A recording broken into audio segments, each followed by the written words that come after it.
We made it. We're live. It is Sunday morning. This is the Bankster DFS Sunday NFL DFS Blitz. I don't know what I named the show. It's something. It's something with Bankster DFS, NFL Sunday, and Blitz. I am Doug Shane, joined by, as always, by Michael Gutta. We are both, I think, working through technical difficulties, or I'm working through technical difficulties. No idea what's going on here, but definitely having problems with something, but that's okay. We'll figure it out. That's what we do. It's what we do at Bankster. We figure it all out. We get there. We get it done.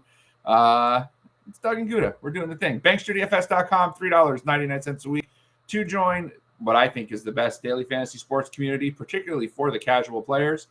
We cover all the sports, college sports, major sports, niche sports, everything, $3.99 a week. Slack chat, it's where everything really is, through our Slack chat. Articles, player pools, everything. We had been hitting for big winners. NHL's been on fire lately. We're going to bring it strong for NFL this week. College sports has been great. NBA has been doing awesome. Soccer rolled through again this past weekend. Another strong week. Everything's been going well. So we're doing all right here. BanksterDFS.com. Come check us out. $4 a week. I mean, you can't beat that. It's less than a cost of a $5 double up. Look at me doing math. Awesome. Okay, here we are doing our thing. Gutta, how you doing today, buddy? Let's see if I can hear you now. I cannot hear you. I wonder if everyone else can hear you. Like, I can hear you, but you're like very low. Oh, what happened to your microphone? Now I can't hear you at all.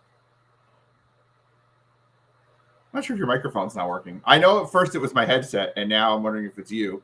We're going to figure this out, folks. We're going to get Gutta working, up and running, I'm sure. Hopefully. See, I can hear you very lightly in my thing. Hopefully, this is not a sign of things to come for football this week. It'll be fine. I can see the facial expressions, though. So, Gutta is being extremely animated on his end. Let me make sure it's not. I mean, whatever. Yeah, no, my headphones are working, so I think it's your microphone. I know we've had this problem in the past. Is your stuff plugged in? Did you plug your headphones in? I know we've had that problem before in the past. This is riveting, by the way. This is riveting live stream podcasting. This is real life as we go here. You know, good thing there's nothing going on in the NFL this week that we have to talk about. So we're good here. Yeah, I don't know everything. I mean, I was good last week, right? It's a new computer. I've had no issues. I don't know what the heck is happening today. I don't know what's happening either. I wonder. What I'm gonna do is I'm gonna put my headphones away because maybe it's me. We're going to put the headphones away, and we'll see if the regular speakers end up doing the thing. And let's maybe it'll just come out of the regular speakers. And I don't know. All right, now we'll try. Let's try again. Gutta, how you doing today? I'm good. Okay, might have been my headset. I don't know. I hear you just fine now. So we'll just roll this way. I won't put my headphones in. Okay. What's going on this week, Gutta? What are we looking for this week? What is the big story before we get into our cash game? Like, where are we right now with NFL? What's going on? Well, we got Lamar Jackson highly questionable. He's been sick. He's got some kind of virus. I don't know what's going on in Baltimore. It's been spreading through the team. So that's going to be. I mean, we'll find out probably within the next half hour. Yeah, but better. It should come with inactives, but that will. I mean, there wasn't much on Baltimore. I was on the radar anyway. A little bit, maybe a little Lamar, but it was mainly Rashad Bateman. I thought it was really nice value, especially with Brown being out. But if I think it's going to be wise to maybe pivot off of Bateman at this point. I can't imagine even if Lamar plays how strong or just how good he's going to be today with it. Yeah.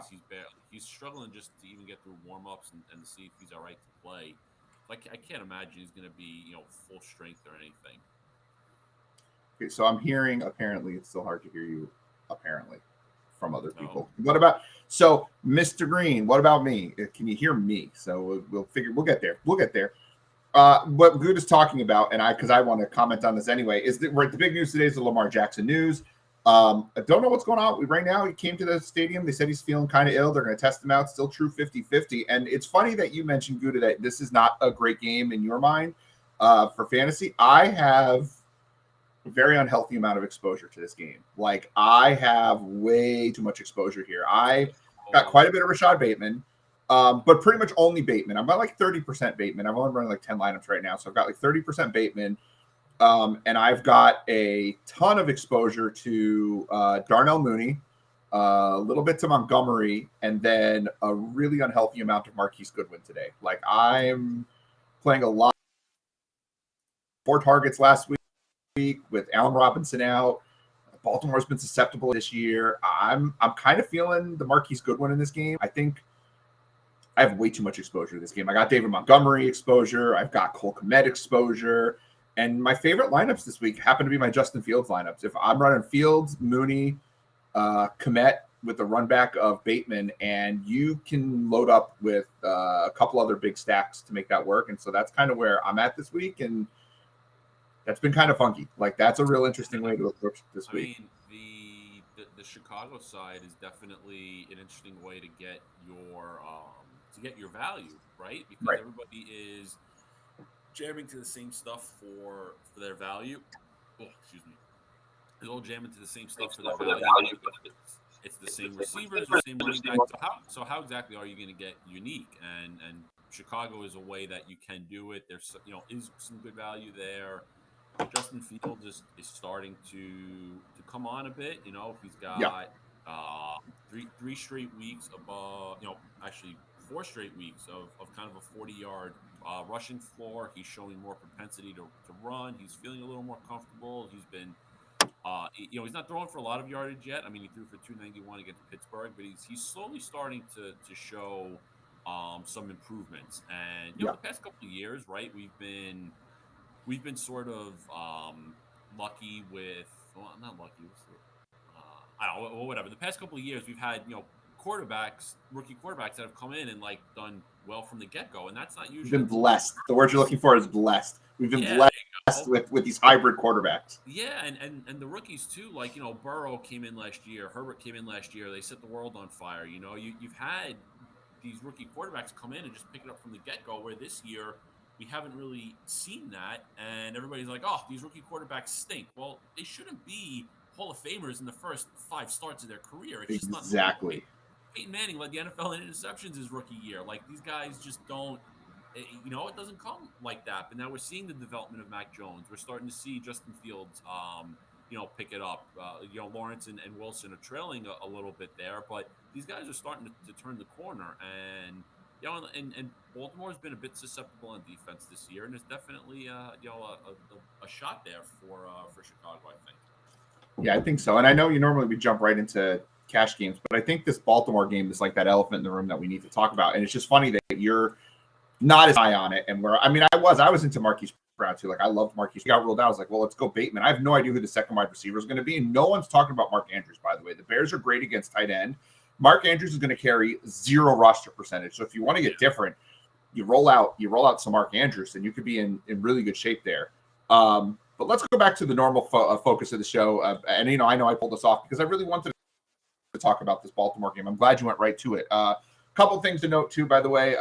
One other thing to note: James Robinson has, even though the inactives haven't come out yet, they've ruled him active already. So I don't think you're using James Robinson, but just we like to put that news out there. So looking at cash games, Lamar Jackson was going to be fairly chalky, I think, for cash this week. And then now I don't think anyone's going to have Lamar Jackson this week. And so I feel like this pool right here of Dak, I think Dak's just going to carry a ton of roster percentage. He's pretty cheap, high scoring matchup, though. I don't know. I think this game goes under. I think it's going to follow a lot of the same frustrations that we had with the Dallas Los Angeles game earlier in the year at the Chargers. I think it could, at least, if Dallas just wants to run the hell out of the ball. But I do think Prescott he's just been so good. And I think he makes a lot of sense if you're spending up in cash a little bit. Justin Fields, we just talked about. Gutta talked about that 40-yard floor. I think that a rushing yard, that's huge. That's like an extra passing touchdown. 17, 18 points out of him with upside for 25, 30. It makes some sense. Cam Newton, I'm not sure he's going to get as many snaps as I initially thought. PJ Walker's talked about, they're talking about him getting some play, especially if we're going to use McCaffrey in cash. I'm not so sure that Newton is a cash play anymore at this point. He was a guy that I was really looking at earlier in the week. And then no one's talking about him, but Tyrod Taylor makes some sense to me again this week. He's got that rushing floor, and Tennessee is terrible against the pass. They're going to have to throw Houston, I think. I truly believe Tyrod Taylor could be in for one of those surprising games. I have no exposure to him currently, But at 5K, he makes some sense. I don't buy into using Tim Boyle at $4,000 against Cleveland. Like, he could give us 6 points. Like, that's not going to work for us at all. So I'm kind of down to the three of Dak, Fields, and Taylor. Is there someone else you're looking at in cash this week, Gutta, that I don't have? Or is this, like, I'm pretty sure you're on Dak for cash. Yeah, I think you're on Dak, but. Oh yeah, I'm using Dak, and I don't think there's even anywhere else to really go. I mean, obviously you can always, I guess, kind of make the argument for Mahomes in this type of game environment, or even Sure. going up to Josh Allen. It's just always, it's so hard to find that extra $900 to use Allen. It really is. But yeah, I think from a cash standpoint, I think that's kind of where everybody should be, sort of in that range. And as the weeks have gone on, I've been getting more and more, I guess, conservative with my quarterback choices for cash, and really looking for guys that can produce all over and not taking the risk of going down to like a Fields or a Tyrod Taylor type of approach.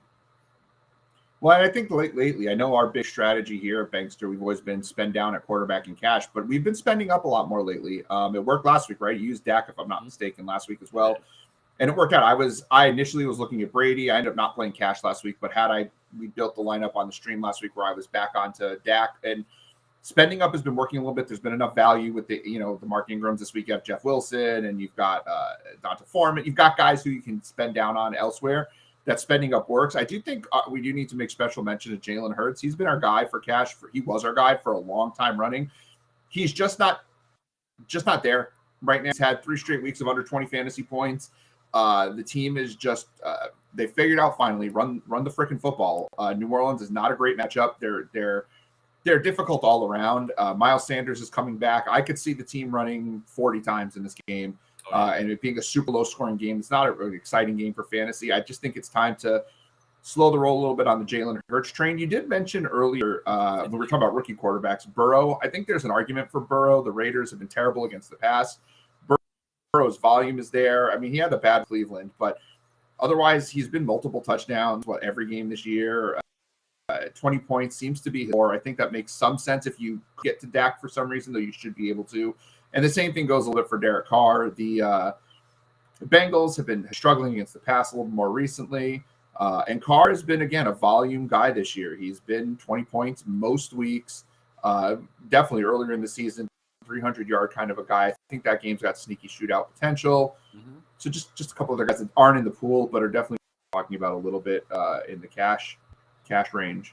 Heading into the running back, my running back pool was pretty large, as was my receiver pool earlier in the week, and I've narrowed it down pretty significantly. I think you have to spend up for McCaffrey. Dylan's going to be the chalk at 6,200, so I think you got to use him. So it really comes down to one of James Conner, Myles Gaskin, and Jeff Wilson for your third running back. I did have Donta Foreman in there earlier, but to me, he's more of a GPP play for me right now because we just don't know what that workload's going to look like. And so I don't like saying I don't know what it's going to look like and then popping a guy into cash. I'd rather use Jeff Wilson, though I'm not all that enthusiastic about Jeff Wilson in cash on DraftKings. I'm a little more interested in him at FanDuel. He's very inexpensive because we just don't know what Shanahan's going to do. We could see Debo get another 5 to 8 carries. Yeah, the thing with Wilson, he's been great in these spots in the past. The past 2 years where he just kind of came out of nowhere and was thrust into these roles because every year, if you're a San Francisco running back, you're apparently obligated to get injured. It's incredible. The rule. It's wild. It's wild. But yeah, Wilson, does well in these spots, and I think Wilson.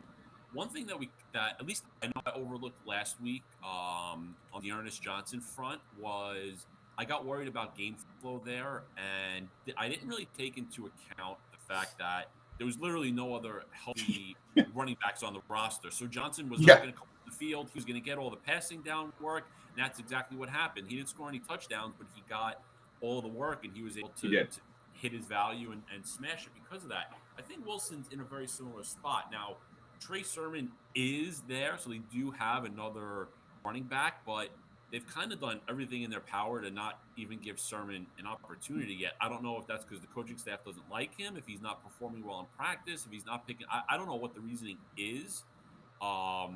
But I kind of look at it as this as kind of the same thing.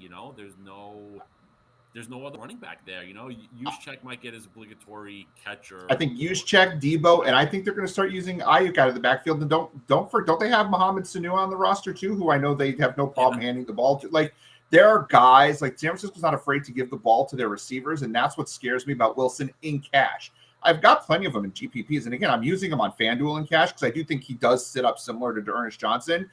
But I don't think the situation is quite as dire because of how they use their running backs and or how they use their receivers and how they use Juszczyk in San Francisco. So I worry a little bit more about Wilson in cash. He's in the pool for sure, and if you need to spend down, he's the guy. Surely over Foreman and even over a guy like Ingram. I think Ingram, they activated Tony Jones this week. They still have Deontay Harris as a guy who could be an issue. Philadelphia's defense is not terrible. And Ingram had to catch the passes and score the touchdown last week to get there. I think of all those spend down options, he's in a rough spot. That's why I pulled him out of the pool.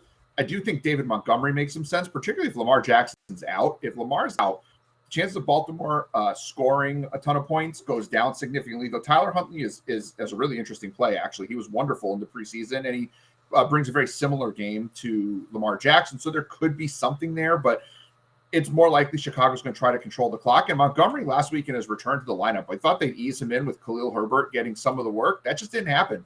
Montgomery had 15 of the touches, and I think Herbert had 3. So Montgomery at that price against the Ravens team that's not been terrible, I do think he is cash at that lower end. I'd rather use him over Wilson.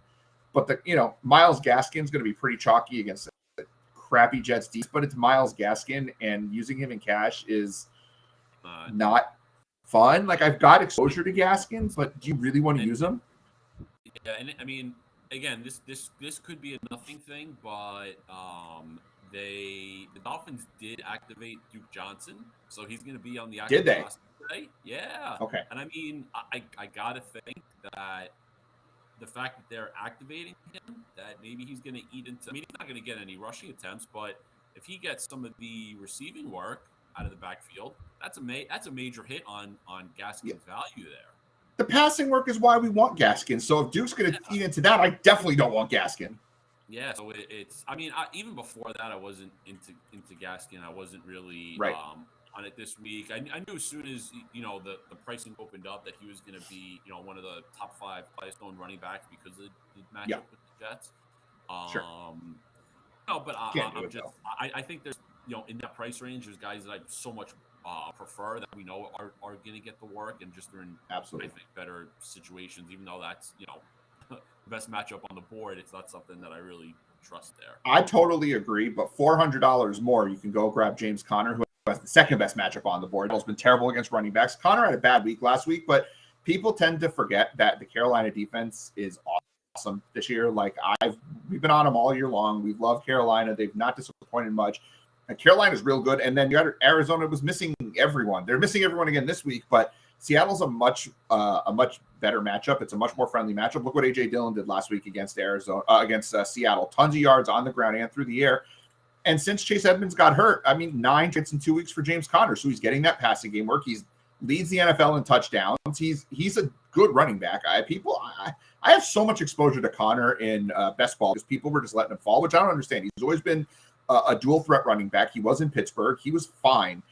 And so I think at $6,100, he's a $7,300 running back who's wildly mispriced. So I don't know why you'd spend $400 less for Gaskin when you can just spend the extra $4, grab Conner, pop him in your lineup. And a trio of McCaffrey, Conner, and Dillon is completely easy to fit in, even with Dak at quarterback, even with the high-end receiver, because there's so much other value on the slate, even at wide receiver, that I just think he makes so much sense as a third cash game this week. And that way you don't have to deal with the Jeff Wilsons and the Donta Foremans and the Mark Ingrams and all the questions that come with that. Yeah. If you're in the chat, I see a lot of people are hanging out in the chat. Please feel free to put your questions. We will stop whatever we're doing to answer your questions. That's what we're here for. If you want to put your cash game plays or tournament plays, please feel free to do that. I see a lot of new people joining us today as well, which is great. Don't hesitate to put your questions in there. We are here for you. As we are moving on to our wide receiver pool. I feel like wide receiver this week, Gutta, is actually a lot harder than running back. I think quarterback and running back just played itself pretty easily with Dak, McCaffrey, Dillon, Conner. I think those guys just flow in there. But at the receiver, I do want to spend up at one spot, but is it Adams who's going to be the chalk? But I don't love the matchup as much. I think Rodgers is he's injured. They want to run the football. I'm not stacking Dillon and Adams, so I'm not so sure I'm terribly interested going there.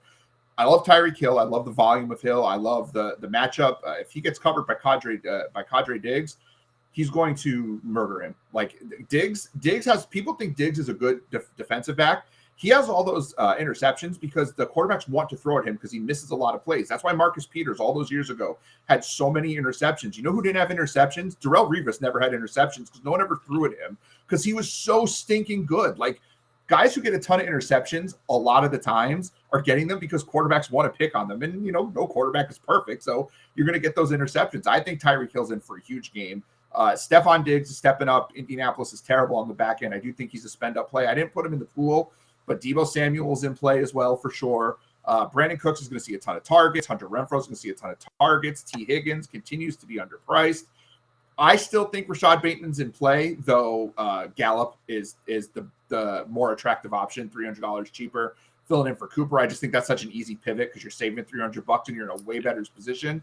And then I like Marcus Johnson down at the $3,500 range. I do think DeAndre Carter for Washington is in play as well, especially if Curtis Samuel is out again with Ricky Seals-Jones and Logan Thomas is still out. And they've been throwing quite a bit to DeAndre Carter. I think he makes a lot of sense. I think so. And so while I have a fairly small-ish pool, there are actually more players bubbling under the surface.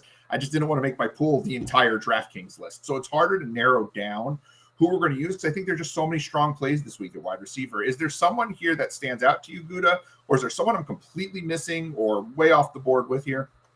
I actually do think that that Jalen Waddle can be in consideration. I love it for cash lineups. If you're in that range where kind of Hunter Renfrow falls and all that, I think he's very viable this week. I think he's going to have probably close to 10 targets. Against the Jets secondary that is very, very beatable. They just haven't given up it's been odd. They haven't given up the numbers because they've been so bad against the run.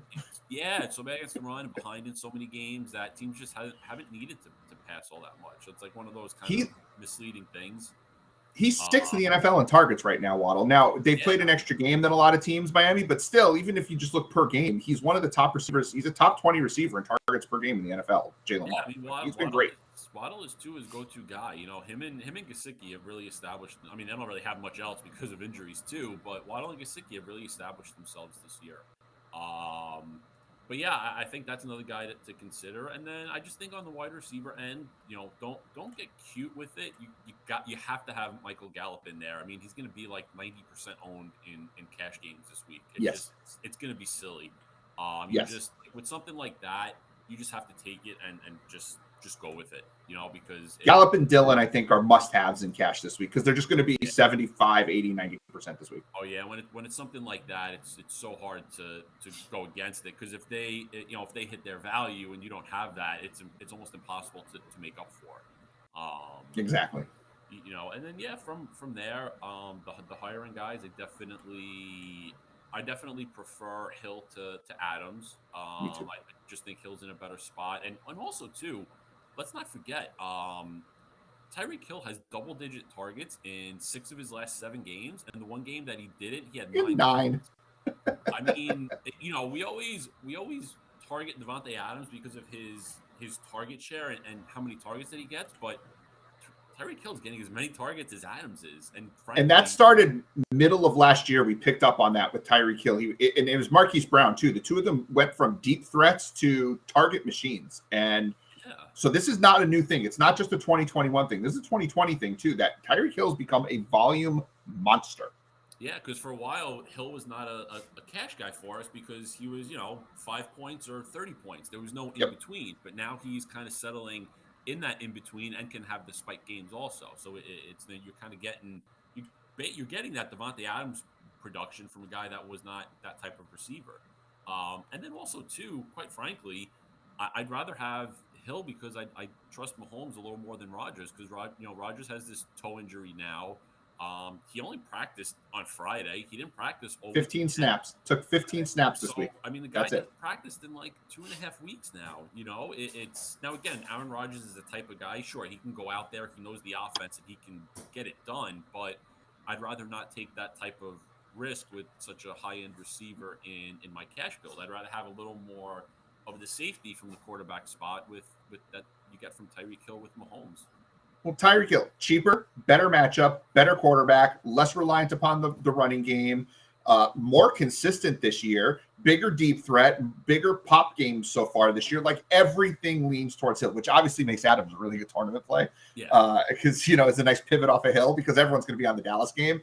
And I don't have a lot of Devontae Adams at all this week, but I think he makes a lot. Hill is just in a really spot. I mean, look at Justin Jefferson sitting there at 8,100. Like, wouldn't you rather just spend the extra $100 and go grab Tyreek Hill? Like, again, Justin Jefferson, great tournament play, but like, Hill is just underpriced. He's a $9,000 receiver. Like, I don't understand why he's so cheap. What are your thoughts on Diggs, Stephon Diggs this week in cash, if you can get to it? I mean, if you can find a way to have him in there with Hill, yeah, I think he's very viable. He's back. Listen, he hasn't had, he hasn't exactly had the blow up games that you want for GPPs until last week. Of course, against the Jets. But then, he still has a decent enough floor. He's going to get his targets. Emmanuel Sanders has started to struggle a little bit. I don't know what the hell is going on. I don't know if you saw what I wrote in the article, but I'd heard later this week that last week Beasley, like the coaching staff, just totally went against the rules. They took him off the injury report, saying that he was healthy, he was fine, and then he only played 9 snaps. And after the game, the coaches were saying that we were just trying to get him through that game, like he wasn't really healthy.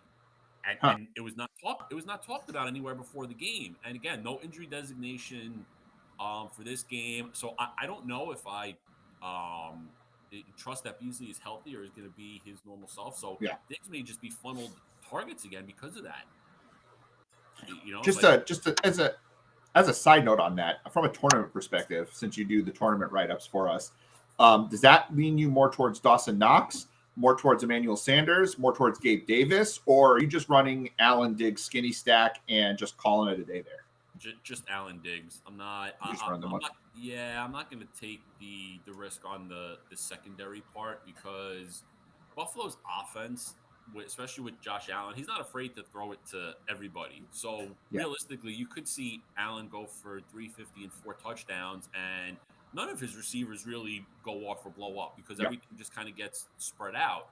Or it could be like last week where Allen and Diggs went nuts and nobody else really had a standout game, but everybody produced. You don't get to play the Jets every week, though, unfortunately. Well, no, that too. All right, before those inactives come out, let's do a quick look at tight end and defense. A defense, if you Panthers, use the Panthers. If not, I think the Bears make a lot of sense. If you're going lower than the Bears, Washington, the Jets, the Chiefs, the Lions even, I don't really care. I'd use any of them. It doesn't matter in catch. If that's where you have to go, that's where you go. But if you can if you can get to Carolina, I think they're in the best spot against Washington. I just think Heineke is he's fine, but he makes a ton of mistakes. But then the real issue is tight end. Do you go Kelsey? Probably not. We probably can't afford that this week. Kittle, who's not in the pool, I do think there's an option. Jacksonville's pretty bad against the tight end. Komet to me is the optimal play going against Baltimore. Now, funny thing is, people are saying, Baltimore's so bad against the tight end because they played Waller and Kelsey weeks 1 and 2.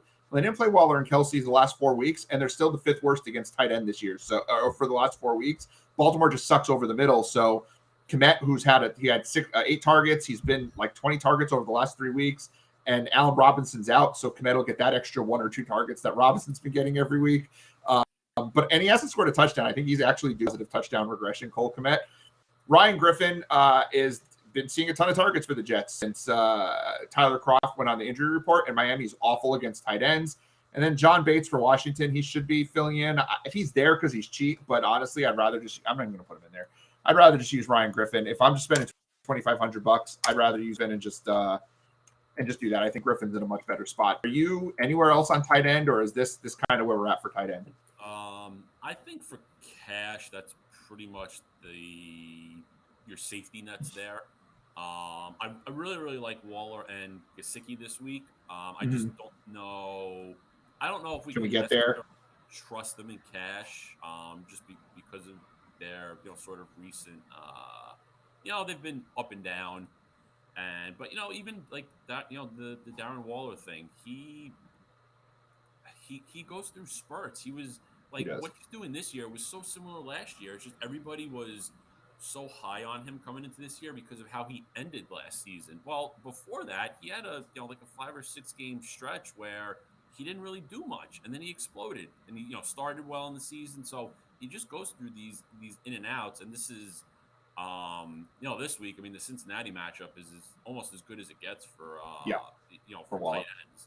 So I mean, I'm expecting big things from Waller this week and Gesicki as well. But from a cash standpoint, I do think there's a little too much risk there to trust it. And also, too, really, with Cole Kmet at 3,400, I mean, he's gotten 5, 6, 6, and 8 targets the last 4 weeks. He's really, his last 4 games, he's really establishing something with Fields. And realistically, with no Allen Robinson, he's kind of the de facto number 2 receiver and really going to be the safety net there because Mooney is not your over the middle or possession type of receiver either. Very true. Inactives have come out. Lamar Jackson out for this week. Tyler Huntley's getting the start. Definitely downgrade Rashad Bateman. I say you upgrade the Bears defense and David Montgomery in that aspect. But I think Bateman's in play. I just don't think he's as much in play. Surprisingly so, Kenneth Gainwell is inactive this week, which means we're going to probably get a healthy dose of Miles Sanders. I do think that downgrades Boston Scott. I think Miles Sanders come back downgrades Jordan Howard. I think Howard will get more of the work still, but I think Sanders is going to take away from Boston Scott quite a bit. I just think Jordan Howard's been playing so well that they're going to keep using him, but that could just be me. Jeremy McNichol is officially out, which I just think Donta Foreman's in for a huge week this week. Peterson is toast. I'm loving Foreman at 4,900 for tournaments. I need to increase my exposure there. I was just waiting to see that he was out. Let's see. Jacob Hollister is out for Jacksonville. It just means more Dan Arnold, though San Francisco's really good against tight end. Marlon Mack is out again. And since Marlon Mack has been inactive, Jonathan Taylor has, proven what we've known all along here at Bankster, that he is the top running back in all of football. Damian Williams is out, which is great for David Montgomery. Allen Robinson officially out. Jared Goff officially out. Let's see. Miles Boykin is out. Just more James Prochet and Devin Duvernay. I assume Duvernay is the guy who'll get the second most targets, but Tyler Huntley, man, I don't know. But it's such an interesting thing now, right? Because are they really going to try to run it 25, 30 times with Freeman and Murray? I mean, are they? I don't know. That's Bears defense, man. Or are they going to continue to be? Lamar's throwing it, 30 times or more, like all but 2 starts this year. Or are they going to continue to go that route? So does is Bateman viable for 10 targets? And at that price, might be. I still say Bears defense might move up right up there with Carolina as a high end option. Like you should not spend up on defense this week. There's no need to. It's Chicago, it's Carolina. If you can fit one of them, just roll one of them out. Like those are the guys you're going for this week. I do think the Bills are a decent spend up option. But it's not that. But they're 3,200. It's not like that's not a huge spend up. Yeah, I'm not dropping $4,000 on a defense this week. That's for no, that never works. Curtis Samuel officially out, as is Ricky Seals-Jones. So DeAndre Carter, I guess, is a nice punt option off of Marcus Johnson. If you're pivoting in tournaments, I guess. Every time I say DeAndre Carter, you shake your head. I don't know if that's just catch it the wrong time or if you're just that anti DeAndre Carter. He's been good. I know. It's more the Washington thing. I think it's just. It's not a good matchup. It's a terrible matchup this week. That too, and that offense has been so disappointing for me. I was so high on that offense coming into the year, especially Gibson and McLaurin, and actually Logan Thomas too. I had so much Logan Thomas; it's actually upsetting. Yeah, no, I did as well. Yeah, so I just have a bad taste in my mouth from that offense. I love McLaurin, but it's just I guess Carter, but also too, I don't think you need. They're there. Yeah, I don't think you need to pivot off of Marcus Johnson though, because his ownership is not really that high this week, surprisingly enough. And if I'm pivoting anyway, I'm pivoting to Marquise Goodwin. I've got a very unhealthy amount of Marquise Goodwin this week. I just think there's one game a year where he does something, and maybe maybe this is it. Hasty is officially out, as is Elijah Mitchell. So, you're good to go with Jeff Wilson, as good as you're going to go. Salvon Ahmed is out for the Dolphins, which I guess, though, doesn't say anything about Duke Johnson being out. So if he's on that active roster, it's going to be Duke, Laird, and if Dillard is still on the active roster, and Gaskin. So I don't want to touch that. Donovan Peoples-Jones, inactive. Wow.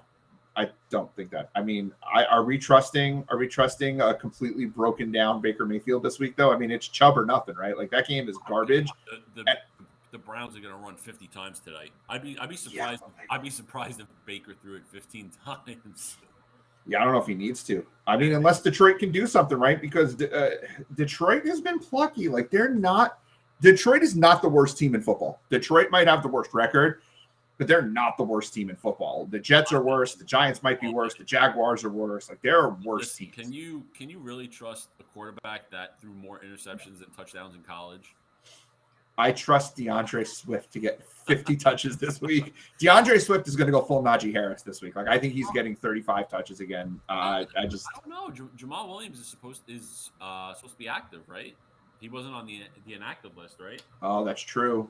Damn it. Oh, right. Yeah, he's not on the inactive list. So Williams will get some carries, but again, if this game gets out of hand, that does take Williams out of the equation, and Swift lines up for 10 targets most likely.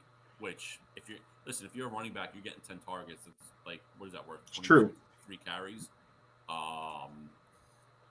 So there's a lot more there. I'm just avoiding that. I can't trust anything in that game. That could be a slop fest. There's just so many bad potential outcomes with that. And also too, I mean, Chubb is garnering quite a bit of ownership, and there's definitely a rep for him. But I mean, again, he coming off the COVID list, how much has he practiced? What are they really going to do with him? Plus, Felton is active. Johnson just had a monster game last week, so I don't know. Are they really going to give Chubb 20 carries that he can hit volume? I mean, he's really pricey this week too. I'm completely with you. I mean, 80 yards and a touchdown, sure, but that's not doing anything for you. Yeah, no, that's the thing too. And Dearness Johnson's going to get the passing work for the most part. Like, Chubb needs to go 130 and 2 touchdowns to pay off. I've got one lineup with Chubb in each one FanDuel, one DraftKings, but I'm not overdoing it with Chubb. Is this an option? Like, is this at all an option anywhere? Like, he played so well in preseason. He runs a similar type of game. He's a running quarterback who can pass a little bit. Is Huntley, like, are you willing to take a shot on Huntley? Like, how many lineups would you have to make before you run a Ravens stack with Huntley, or before you run Huntley solo, or how many drinks in do you have to be before he's in consideration for cash game? Like, am I drunk? Like, I'm not drunk, but am I drunk? I mean, if I drank all the tequila right now that I drank last night, yeah, I might do a Huntley lineup. I don't know. That explains your messages, by the way. Oh my goodness. You were so long-winded. I'm like, Gutta never sends messages that long in Slack. And you were rambling. But I just have to let the people know that I'm like, there's something up with this guy, but it's great. He's telling me about his fiance's fantasy picks. I'm like, there's something up. Now it explains it. Thank you. It was the tequila talking. I got tequila Gutta. I would say if you're making like 25, 30 lineups, if it's that, if you're that type of player or it's that type of week for you, maybe one Huntley lineup. I'm personally not going to do it. I mean, it's easy enough. Listen, you do Huntley and Bateman with Mooney or Kmet, coming back. I mean, the value from those 3 guys, I mean, you can literally just smash in every high priced player at the other positions. We should totally make it. I don't know. I don't think it's a spot you got to go to. I think there's enough. I don't think so either. I think there's enough value quarterbacks and just enough value elsewhere that that you can make good lineups with other value. If you absolutely wanted to use a Tyler Huntley lineup, step away from the computer for a second, then come back and just click these buttons and do this instead, right? Because you've got Tyler Huntley, but like a guy who's done it at the NFL level before. Do this. This is the I feel like I need to run a Tyler Huntley lineup, or I want to spend all the way down at quarterback. Great. Just run Cooks and AJ Brown and call it a day, right? I mean, again, I know this is not your ideal tournament lineup in front of you, but like, better than Huntley, Bateman, and Darnell Mooney, right? Like this is as of course I'm driving lineups with Justin Fields. My favorite lineups are my Justin Fields lineups. Like I am obsessed with my Justin Fields lineups this week. Well, like I can't even tell you. That too, right? Fields, plays kind of similar to what Lamar does and what you'd expect from Huntley. I mean, he's a little more, pricey than him and Tyrod, but yeah, I'd rather have there. I don't know, these backups getting thrown into these situations. I mean, we saw it with Jordan Love.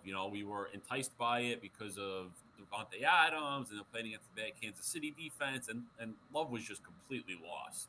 Yeah, it was terrible. That was a huge mistake. Yeah, so these backup quarterbacks coming in, sometimes they're just in over their head. I mean, I'm sure Huntley has practiced a lot with the ones this week because Lamar had been out of practice up until Friday. So the work is there, but I don't know. I don't know.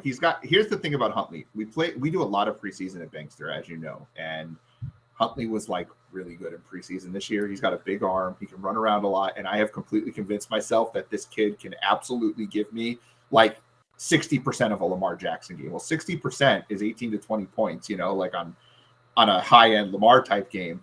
I'm not using them, but I always feel like I have to run contrarian to everything you say for some reason. Like I just have to play the other side on this. I will tell you, by the way, getting back to Justin Fields, because I again obsessed with Justin Fields a little bit this week, and it's a this morning thing. I just had this Justin Fields epiphany this morning. I'm actually running Fields as my cash quarterback on FanDuel because I'm able to run, and I may change the lineup a little bit because I think I currently have Dylan and Devontae Adams as my FanDuel, but I'm able to run McCaffrey, McCaffrey, Wilson, Dylan, Adams, Tyreek Hill, Michael Gallup all in the same lineup. Though I may switch to Stephon Diggs from Devontae Adams, so I'm not stacking. But like Fields opens up a lot of possibilities on FanDuel. I don't think you need him as much. FanDuel's also way softer pricing. You can do whatever you want on FanDuel anytime you ever want to, which makes it really hard to win. But I do think he's a lot more in play. But I do have some PTSD. I used Fields on his first start in cash on FanDuel, and that did not go well. And then I used Jordan Love a couple weeks ago, and his results matched the way I was feeling that day after getting my COVID booster. Like I was half dead, and Jordan Love played like he was half dead. So there's the anti-Tyler. There's the anti-Huntley Tim Boyle conversation right there. Just remember what Jordan Love and Justin Fields did. Mr. Locke is asking us, how do we feel about Jalen Hurts? I will have 0 Jalen Hurts today. I assume that's what he's saying, unless he's asking if your head hurts from the tequila. But I'm going to go ahead and guess he's asking about Jalen Hurts. We're completely off in this week. Yeah. There's no. I mean, if you're the season long aspect, if you have him, you play him unless you have a way better option. But yeah, no. From a DFS standpoint, I'm not doing anything with Hurts this week. That game could be very slow paced and low. Sanders, is he tournament viable? Nah. Is he a pivot off of Jeff Wilson in tournaments? I mean, he could be. The Saints' run defense is up there. They're really, really good. They don't get talked about enough. But their run defense is good. They're not quite Tampa good, but they're up there. They are easily very top good 5 run defense. But the interesting part, I wouldn't be surprised to see Sanders play more of that Gainwell role, and maybe Sanders only gets maybe 5 to 8 carries, but he's the one that's in there on the passing down work and all that. So it could be there. I just don't think there's enough volume. Let me play this game then before you finish this thought. If I told you Miles Sanders was going to get 12 carries and 6 targets, are you okay with that at $5,000 as a tournament pivot? I'd rather use Alex Collins. Talk to me about Alex Collins, and then we'll answer Nick's question here, because I know you brought him up late yesterday on Slack that you kind of added Alex Collins to your pool. What's the deal with that? Yes, I don't see it, so I'm curious. Okay, so obviously Chris Carson done for the year. Right. Rashad Penny doesn't even really play, so Collins really only loses the passing down work. And so let's first look at the game standpoint. Kyler Murray is unlikely to play, which means with Colt McCoy in there, this is not going to be likely a high-scoring affair. Arizona is probably not going to, if they're ahead, they're not going to be ahead by much. Like Collins shouldn't lose opportunities because of game flow, so that's a positive there. Collins is likely to get 15 to 20 touches. He usually gets 1-2 targets, so there's a little potential there. There's nobody that's going to steal the in between tackles work, so he's getting that. And also too, the great thing here on the $5,000 price tag, it's also a good matchup. The Cardinals were really great early in the season, but they've their defense hasn't gotten bad, but they've started to crack somewhat, and they've actually been really struggled mightily versus the running back the last 4 weeks. They've given up the 6th most fantasy points to the position. They've actually allowed the most catches to running backs, with 39. Now, part of it was McCaffrey last week, but this is a consistency thing. This is not a 1 week thing. It's been for several weeks now. And frankly, there's as good of a chance of Alex Collins getting the same amount of touches that Wilson does, and can we sit here and say, well, Jeff Wilson's going to get 5 targets, so he's more valuable than Collins? I don't know if we can make that argument. So you're looking for a similar type of output, and and so it's possible Collins is in a little bit of a better situation. But these are the things that you look for in pivots. It's checking all the boxes that we want, and and there's definitely an area there. Can you bring Donta Foreman into the conversation as well? Nick asked in the chat, Foreman or Wilson for GPP. So you've given the argument for Collins in that mix over maybe Miles Sanders. We've been talking a lot about Jeff Wilson. Can we, and I'm very pro Donta Foreman today. Can you talk about your feelings on Foreman in this spot today as well, please? I don't know. You don't like it's the Texans, dude. Like they're playing the Texans. It's the best team in football. Tennessee has beaten 7 freaking playoff teams from last year. Like, you don't think they're going to stuff it down the throat with Foreman? Are you worried about Adrian Peterson? Honestly, I think Peterson's going to get as many carries as Foreman does. I just think Foreman's got the passing down work. But, I mean, if they're going to beat Houston that easily, are there going to be checkdowns? I don't know.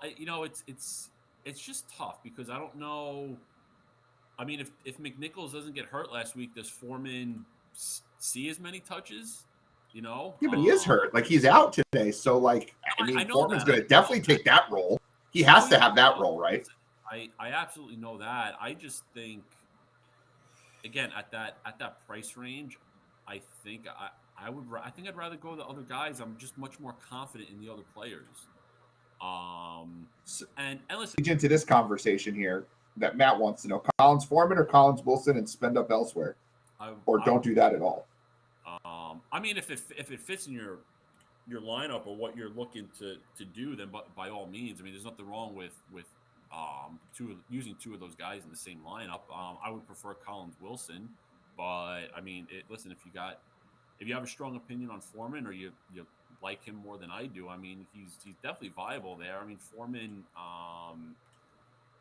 is getting some ownership love, so there there's that part to it. I just can't do that. I don't know.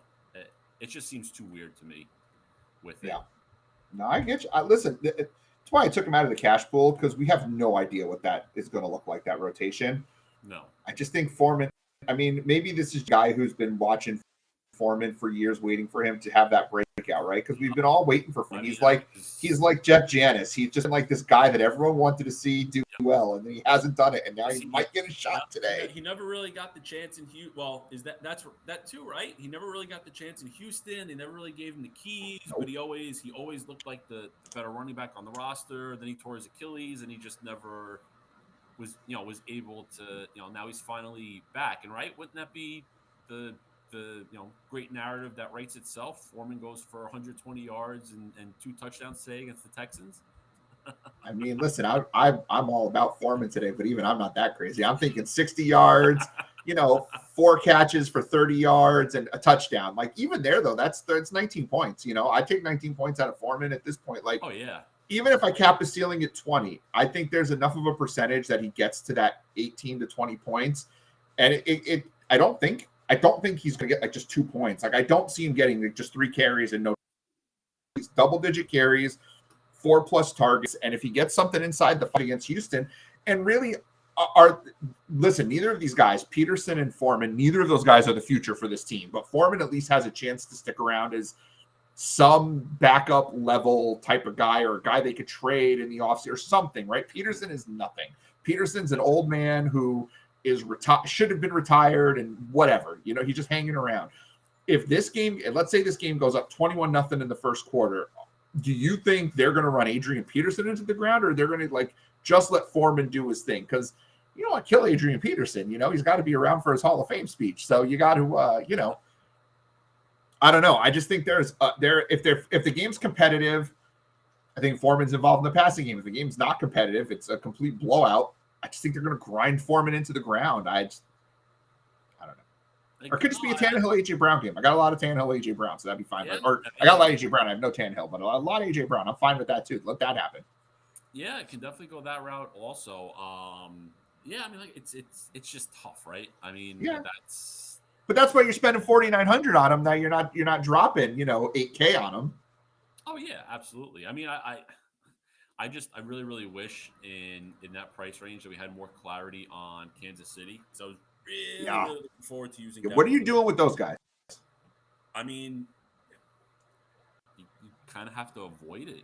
I mean, because if Blair's going to be active, I don't know what type of workload either of them are going to get, but I got to imagine Blair's, if he's active, he's going to get touches. I mean, they're not going to activate him just for fun,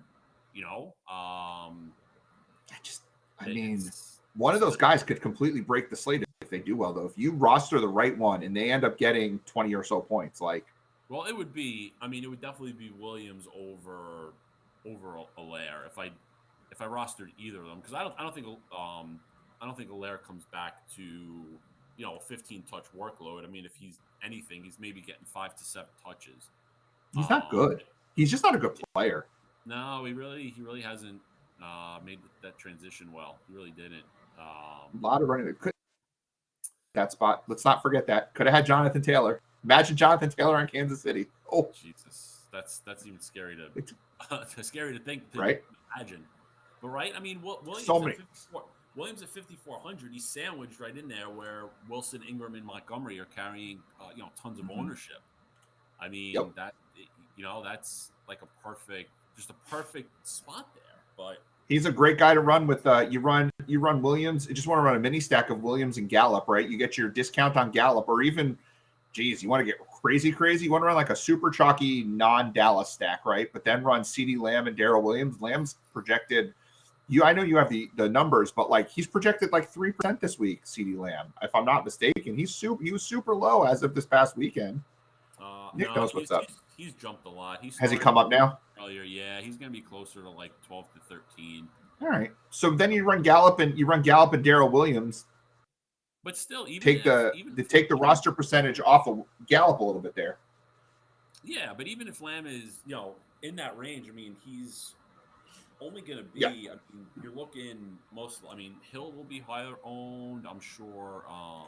Adams will be higher owned. Debo probably will be. Diggs will be in that same range. AJ Brown might. Chase is probably going to be really high. There's guys that you're going to see higher ownership with. That it's okay to kind of beat that, because that's not that high for Lamb anyway. No, because last week his ownership was criminal how low it was. It was silly. So now it's up because of the matchup and no Cooper. But still, I think people are going to look for the exposure more with Gallup because of the savings. I think that's going to be more of your one-off exposure in this game than somebody using so cheap. He's so cheap, Gallup, for what he could get in this game. As we're heading towards the end of the show, I know you mentioned earlier in the week that one of your favorite stacks, and I can't believe we're going here, is Jets today. We'll finish up maybe on some Jets here. You like the Tua side, I assume, yes? Yes. Oh yeah. I'm not going near Joe Flacco. You don't have to worry about that one. Hold on. Before I have you do that, Nick did come up with a question here. I just want to make sure he gets his question asked before we get into Jets Nirvana here. Diggs, Hill, AJ Brown. Is this season long, or I assume it's DFS based? Cash, it's Hill and Diggs. Tournament, it's Hill and Brown for me. I would say tournament Hill and Diggs. I mean, I do think there's a little more upside for Diggs over Brown, and also to ownership probably is going to be pretty similar with Diggs and Brown. Brown might be a little bit lower, but I think I like this spot a little better for Diggs. Gotcha. Yeah, so I assume your stack looks like this from this side, and you've got to have a run back though, right? You've got to have a run back. I'm using either Carter or Elijah Moore. Can you explain why? Because I agree with you on the Elijah Moore, and everyone seems to think Corey Davis is the correct run back here at the wide receiver position. Can you explain why Elijah Moore is the correct option here and not Corey Davis? Well, for one, Moore is way more dynamic than Davis is. Better. Moore is finally starting to see targets. He's got 6+ in 4 straight games. They're finding ways to get him the ball. They're manufacturing plays for him.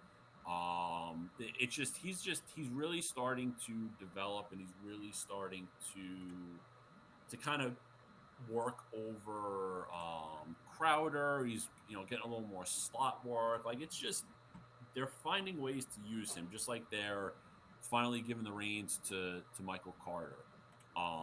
And throughout his college career, I mean, Moore was predominantly a slot receiver. So if they continue to use him more in the slot, what we did see last year when Flacco did play, he played decently enough. He loved throwing it to Crowder out of the slot. So if Moore is going to get some more looks in the slot, I think that's just going to up his target share there. And he's a big play guy. And I just think that the Jets are finally realizing they've got to use their younger guys and stop with some of these retreads and all that, and really try to develop these guys and put them in situations that they're going to learn, and hopefully it's going to help them for the long term. And the way to beat the Dolphins is not on the outside. They've got really good corners. You beat them in the middle. You beat them with tight ends and slot receivers, and Moore is better than Crowder now. Moore is getting the targets over Crowder. He is far more dynamic. And because of that, though, I think there's a viable route to go here where you run a double stack with a double run back. You run Tua, Waddle, Moore, Gesicki, Griffin. You get your Bears or Panthers defense.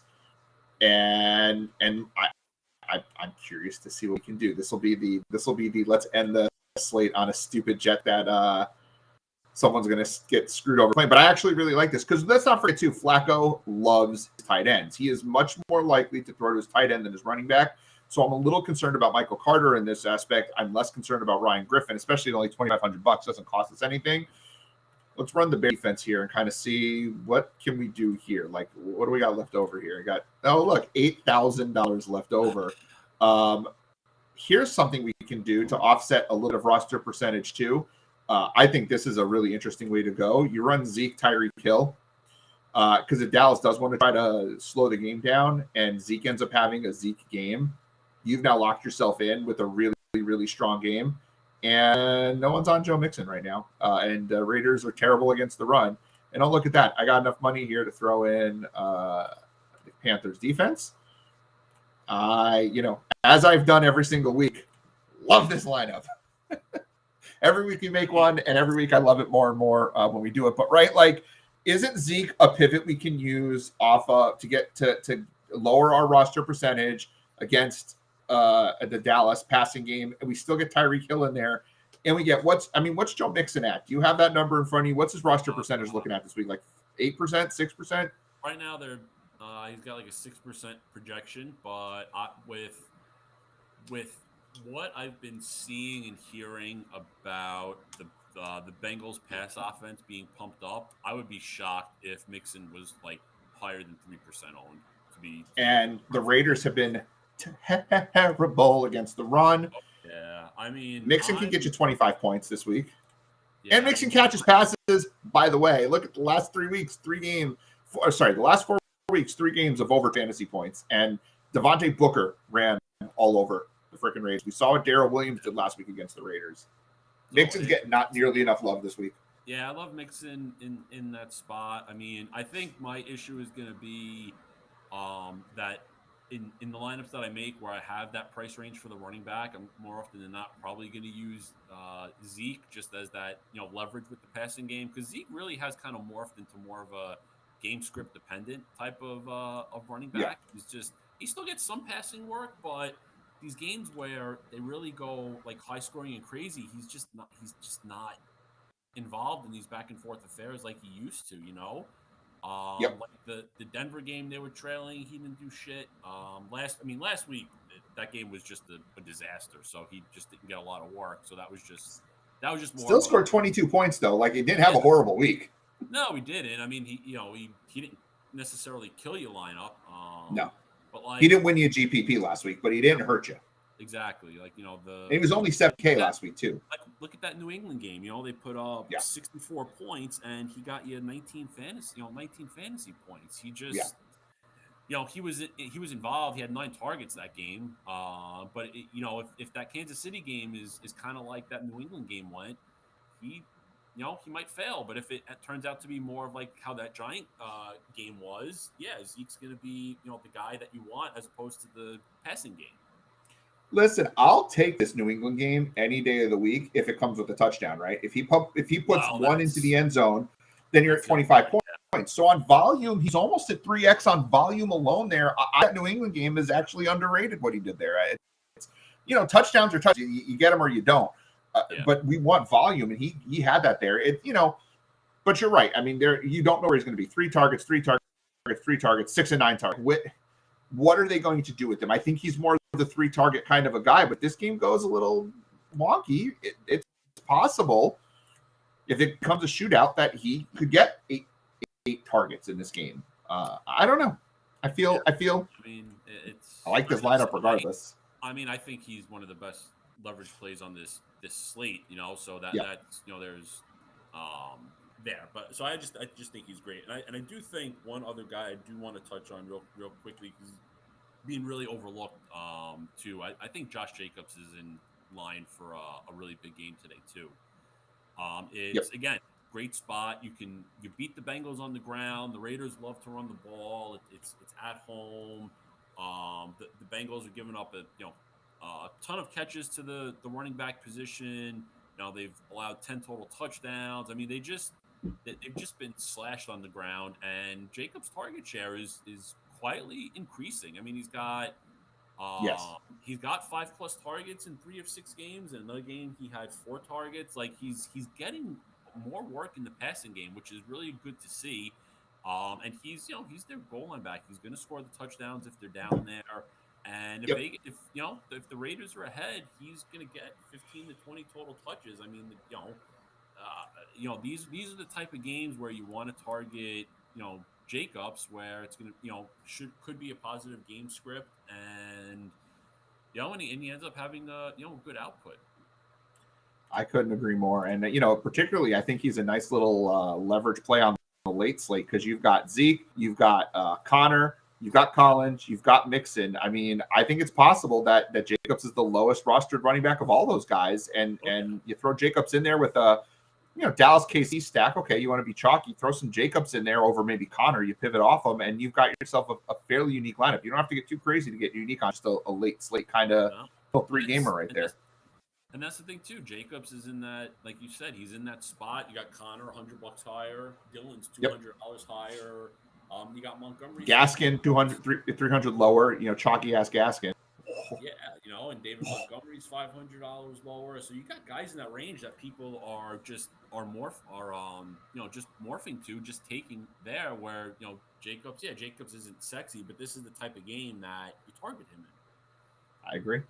All right. I think that's a great note to end on. We'll leave this lineup up here because I'm going to submit it as soon as we're done because I got to submit the stream lineup.